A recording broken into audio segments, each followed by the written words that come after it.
төвийн эрчим хүчнээс янз бүрийн эрчим хүчний дутагдлах, гэмтэл гарах, аваар садал болох үед энэ орон нутгийг жишээлбэл замын үдийг бүрэн бие дааж цахилгаанаар хангадаг ийм Монголын анхны станц болсон. Үүнээс гадна сэргээгт эрчим хүч, нарны эрчим хүчийг тэр хурааг уртаа хослуулснаар маш тогтвортой цахилгааны их үүсвэр болж болох юм аа.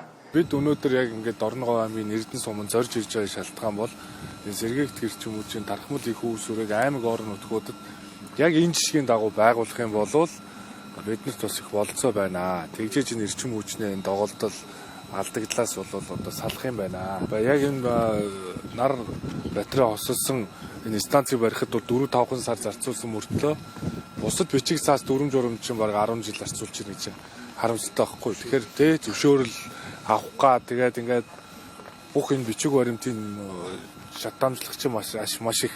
Тэгэхээр бид бол зүгээр энэ хөтөлбөрийн хүрээнд энэ бичиг цаас дүрм журам энэ саад бэрхшээлүүдийг нь арилгая гэдэг одоо зорилготой байна. Тархмал их үүсвэрийн үед бол өөрөө давуу тал нь юу юм бэ гэхээр ийм урт шугамуудын алдагдлыг өөрөө нөхөж байна.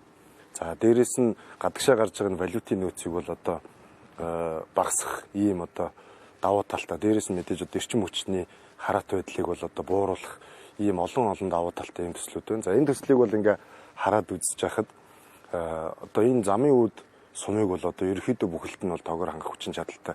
Тэгээ илүү гарснаа дээрээс нь төвийн сүлжээ рүү буюу одоо хот руу те бусад одоо эрчим хүчний дутагдaltaй байгаад сүлжээ рүүгээ нийлүүлэх ийм одоо өндөр ач холбогдолтой ийм төсөл байна.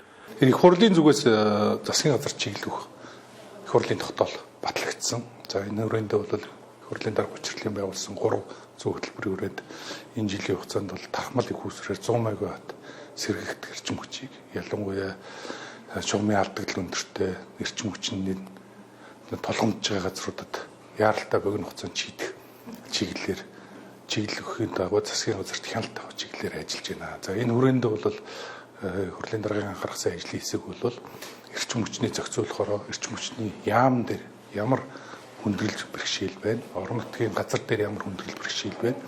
Энийг яаж богино хугацаанд хурдан шуурхаагаар шийдвэрлэж болох уу? Тэрэн дээр нь яаж хэрхэн хяналт тавиад энэ богино хугацаанд энэ ерөөсөө үр дүн гаргах вэ гэдгийг л одоо газар дээр нь орж бүх салбар яамдууд дээр нь журмууд дээр нь хүртэл орж ажиллаж. Улсын хурлын дарга учрал чөлөөлийн санаачлагыг эхлүүлж энэ хүрээнд нарны элчийг журмсан 15 зөвшөөрлийг цуцалжээ. Эрчим хүчний их үүсвэр түүний хэрэглээ хүртээмжийг нэмэгдүүлэхэд чиглэж байгаа бодит ажил шилдэг туршлагуудтай танилцах, судалж сурталчлах, дэлгэрүүлэхэд онцгой анхаарч эхэлсэн байна. Өнөөдрийн байдлаар бол нэг 16 үе шат дамжлагыг дамждаг юм байна. Одоо хувь хөрөнгө оруулагчийн хүү төслийг хэрэгжүүлэлээ гэж бодоход. За энийг нь бид нар судалж үзэхэд бол нэг хооронд нь багцлаад бөөгнөрүүлээд тийм ээ хөнгөлөөд нэг 6-7 үе шат болгох боломжтой байгаа юм л. Чөлөөлийн аян энэ мэтээр үргэлжлэнэ. За Дорногов аймгийн Эрдэнэ сумын нутаг дэвсгэртээр яг Монгол хүний хөдөлмөр мөнгө хөрөнгөөр шийдэгдэж бүтээн босгосон 30 киловаттын нарны станц бол энэ бүс нутагт тэр дундаа Монгол орны хамгийн томоохон бомб замун утсан Дорногов бүс нутгийг хангахад маш их хувь нэмрээ оруулж байгаа.